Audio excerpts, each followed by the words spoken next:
میرے بھائیوں، حقیقت میں سب سے بڑا جو مستقبل ہے، جو ابدی ہے، سرمدی ہے، ایور لاسٹنگ ہے، ایٹرنل فیوچر ہے، جو کبھی ختم ہونے نہیں والا، اس کو سیکیور کرنے کا کوئی سامان، کوئی بندوبست آپ نے سوچا؟ ہمیں اس کے بارے میں سوچنے کی ضرورت ہے۔ اور یہ جو ارتداد کی فضا پھیل رہی ہے، میں واضح لفظوں میں کہنا چاہوں گا کہ یہ سب سے پہلے تہذیب کی شکل میں داخل ہوتی ہے، اور انسان یہ سمجھتا ہے کہ یہ تو میوچول کلچر ہے، یہ تو مشترکہ تہذیب ہے، یہ تو اس ملک میں اگر ہمیں رہنا ہے تو کرنا پڑے گا۔ قرآن مجید میں اللہ نے ارشاد فرمایا، اور ایک جگہ نہیں کئی جگہ ارشاد فرمایا کہ لکم دینکم ولی دین،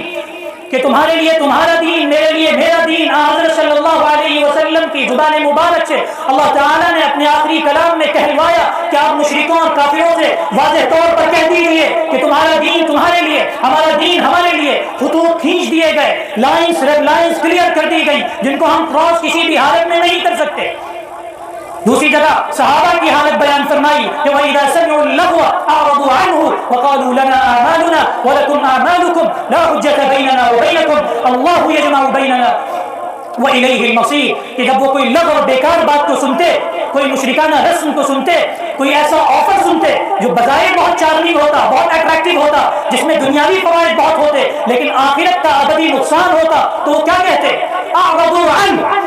وہ اس سے دور ہو جاتے اور وہ کہتے ہیں لنا اعمالنا ولکم اعمالکم، ہمارے لیے ہمارے اعمال، تمہارے لیے تمہارے اعمال، لا حجت بیننا وبینکم، ہمارے اور تمہارے درمیان بحث کی کوئی گنجائش نہیں۔ جب بات اسلام پر آئے، جب بات دین پر آئے، تو کسی بحث کی کوئی گنجائش نہیں۔ لیکن یہاں عالم یہ ہے کہ ہم بجائے اس بات کے ان کو اسلام سے قریب کرتے، اپنے اعمال سے، اپنے کردار سے ایسا نظام زندگی پیش کرتے کہ ان کو اسلام محسوس ہوتا، ہم خود ان کے دین سے قریب ہو رہے ہیں، ان کے کلچر سے قریب ہو رہے ہیں۔ یاد رکھیے، مولانا علی میاں صاحب مفکر اسلام علیہ الرحمہ فرمایا کرتے تھے کہ یہ جو مذہب ہے اس ملک کے اندر، یہ اکال المذاہب ہے، اکال المذاہب، یہ سارے مذاہب کو ہضم کر جانے والا ہے، کنزیوم کر جانے والا ہے، ڈائجسٹ کر جانے والا ہے۔ اس کے اندر بہت فلیکسیبلٹی ہے، یہ چاہتا ہے کہ سکھ بھی اس میں آ جائیں، بدھسٹ بھی اس میں آ جائیں، جینی بھی اس میں آ جائیں، مسلمان بھی اس میں آ جائے۔ اور ہمارے سادہ لوگ مسلمان یہ سمجھتے ہیں کہ ارے بھائی وہ ہمیں عید کی مبارکباد دے رہے ہیں، ہمارے یہاں سوئیاں کھا رہے ہیں، ہم کیوں نہ کھائیں؟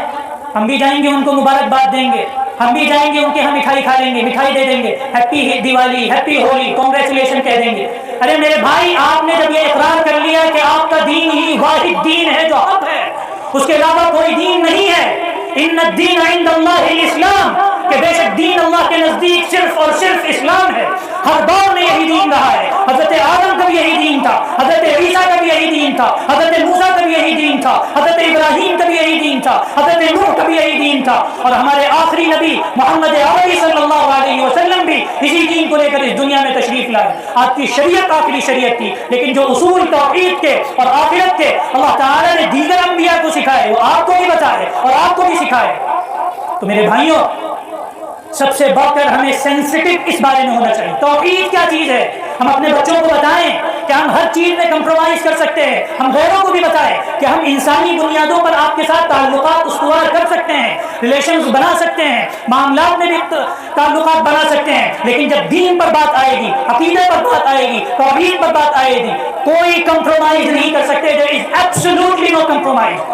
وہاں پھر ہمارے اختیار میں بات نہیں ہوتی، ہمارے ہاتھوں میں بات نہیں ہوتی، ہم بندے ہیں اللہ کے، اس کے حکم کے بندے ہیں۔ جب اس کا حکم آ جائے، نبی کریم صلی اللہ علیہ وسلم کی تعلیم آ جائے، تو پھر ہماری خواہش، ہماری تمنا یا سوشل نارمز یا کسٹمز یا رسم یا رواج یہ پورے دان میں ڈال دینا چاہیے۔ کسی چیز کی کوئی حیثیت، کوئی وقت نہیں اللہ کے دین کے سامنے اور حضرت صلی اللہ علیہ وسلم کی تعلیمات کے سامنے۔ تو صاف طور پر میں واضح انداز سے یہاں کہنا چاہتا ہوں، اب اگر کاروبار میں اور غیروں کے ساتھ آپ کے روابط ہیں تو ان کے سامنے یہ چیز واضح کر دیں کہ ہم انسانی بنیادوں پر آپ سے رابطہ بھی کریں گے، تعلقات بھی بنائیں گے۔ حضرت صلی اللہ علیہ وسلم کا تو یہ طریقہ تھا کہ نبوت سے پہلے ایک بڑا مشہور واقعہ ہے جس کو سیرت کی کتابوں میں حلف الفضول کے نام سے جانا جاتا ہے۔ یہ واقعہ سیرت کی کتابوں میں درج ہے، نبوت سے تقریباً 20-25 سال پہلے، 20 سال غالباً، حضرت صلی اللہ علیہ وسلم اس وقت حیات تھے۔ ایک شخص مکہ مکرمہ تجارت کے لیے تشریف لاتے ہیں اور وہاں ان پر ظلم ہوتا ہے، تو وہ مکے کی پہاڑی پر چڑھ کے دہائی لگاتے ہیں کہ مکے والوں میری مدد کرو۔ تو پھر مکے والے اکٹھا ہوتے ہیں اور آپ اس کی مدد پر، ان کے تعاون پر کمر بستہ ہوتے ہیں اور یہ عہد کرتے ہیں کہ آئندہ اگر کسی پر ظلم ہوتا ہے، ناانصافی ہوتی ہے، تو ہم اس کے خلاف کمر بستہ رہیں گے، ہم ظلم نہیں ہونے دیں، ہم ناانصافی نہیں ہونے دیں۔ حضرت صلی اللہ علیہ وسلم کو جب نبوت ملتی ہے اور پھر مدنی زندگی میں آپ کو سلطنت ملتی ہے اور آپ کو حکومت ملتی ہے، وہاں آپ صلی اللہ علیہ وسلم فرماتے ہیں کہ اگر آج حلف الفضول کا معاہدہ میرے سامنے پیش کیا جائے تو میں اسے قبول کروں گا، کیونکہ یہ معاہدہ حقیقت میں میوچول نارمز پہ تھا۔ یہ سب مانتے ہیں کہ ظلم غلط ہے، یہ سب مانتے ہیں کہ جھوٹ غلط ہے، یہ سب مانتے ہیں کہ انسانیت انسانوں کی ضرورت ہے، یہ سب مانتے ہیں کہ محبت انسانوں کی ضرورت ہے، یہ سب مانتے ہیں کہ بھائی چارہ انسانوں کی ضرورت ہے، یہ سب مانتے ہیں کہ بردرہوڈ کی ضرورت ہے اس ملک کے اندر، کیونکہ یہ ملک ہمارا